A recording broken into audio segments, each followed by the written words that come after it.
সন্তান হলো আল্লাহর পক্ষ থেকে সবচেয়ে বড় উপহার, রহমত। সন্তানের সুখে বাবা মার সুখ, আর সন্তানের হাসি খুশিতেই বাবা মার হাসি খুশি। তাই সন্তান ভালো থাকলে বাবা মাও ভালো থাকে। আমার ছেলের খতনা নিয়ে একটা ভিডিও আমি দিয়েছিলাম এর আগে, আপনারা দেখেছেন। ওখানে আমার আত্মীয় স্বজন সবাই এসেছিল। কিছু আত্মীয় ওই দিনই চলে গেছে, আর কিছু আত্মীয় তারপরের দিন চলে গিয়েছিল। আর সবাই চলে যাওয়ার কারণে আমার মেয়ের মনটা অনেক বেশি খারাপ ছিল। বিশেষ করে আমার মেয়ে জারিন তার দাদিকে খুব বেশি মিস করছিল, কারণ ওর দাদি 15 থেকে 20 দিন ছিল, আর যতদিন পর্যন্ত ছিল ওর পরীক্ষায় প্রতিদিনই স্কুলে নিয়ে যেত এবং নিয়ে আসতো। সো হ্যালো এভরিওয়ান, আসসালামু আলাইকুম। কেমন আছেন আপনারা সবাই? নিশ্চয়ই ভালো আছেন, আমিও ভালো আছি আলহামদুলিল্লাহ। ওয়েলকাম করছি আমার নতুন আরও একটি ব্লগ ভিডিও। বাচ্চাদের মন ভালো করার জন্য নিয়ে এসেছিলাম আমি এখানে ওদেরকে ঘোরার জন্য, আর এটা হচ্ছে ফ্যান্টাসি কিড জোন।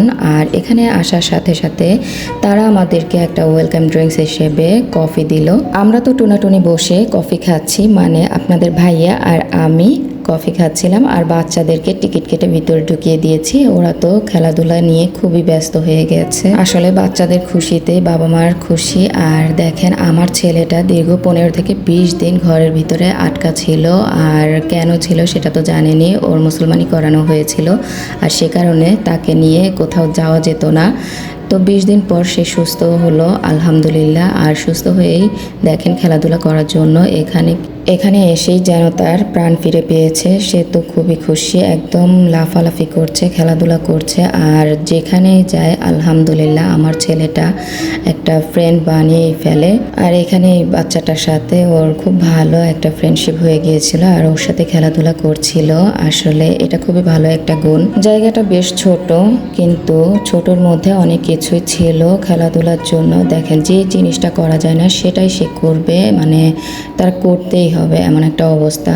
যেটা কঠিন সেটাই সে ট্রাই করবে। আপনাদের বাচ্চারাও কি এরকম করে কিনা সেটা অবশ্যই কমেন্টে জানাবেন। দেখেন যেই দোলনাটায় সমস্যা ওটাই সে উঠবে, আর বারবার ওর বোনকে রিকোয়েস্ট করছে যে আমাকে উঠিয়ে দাও, কিন্তু ওর বোন তো পারছে না। বাচ্চারা খুব আনন্দ করছিল, খেলাধুলা করছিল, আর আমি এর ফাঁকে একটু একটু করে ভিডিও করে নিচ্ছিলাম।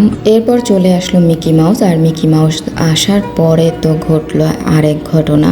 কিছু বাচ্চা খুবই ভয় পেয়ে চিৎকার চেঁচামেচি করছিল, আর আমার ছেলে তো খুবই সাহস, তার পিছন পিছন ঘুরছিল, আবার বলও মারছিল।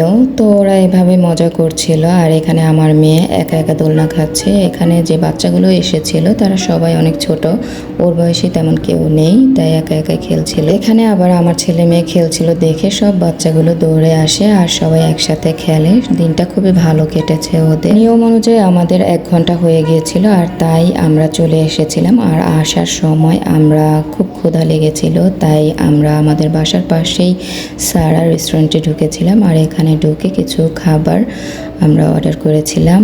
আর এখানে সবাই একসাথে খাওয়া দাওয়া করলাম। মেয়ে বসে বসে মেনু দেখছে সে কোনটা খাবে, কিন্তু আমরা একটা প্যাকেজ নিয়েছিলাম, আর ওই প্যাকেজের ভিতর মোটামুটি সব ধরনের আইটেম ছিল। এখানে ছিল চিকেন চিজ বল, আর চিকেন চিজ বলটা খুবই মজা ছিল। এমনিতে চিকেন বল যেটা ওটা কিন্তু খেতে এতটা মজা লাগে না, চিজ বলটা অসাধারণ ছিল। আরও ছিল ফ্রেঞ্চ ফ্রাই, আর ফ্রেঞ্চ ফ্রাইটা একদমই আলাদা ছিল, খোসা সহ ছিল, কিন্তু খেতে খুব মজা ছিল। আর এখানে 2 ধরনের পিৎজা ছিল, আর এই পিৎজাগুলো একটা হচ্ছে ঝাল দেওয়া ছিল আর একটা ঝাল ছাড়া ছিল।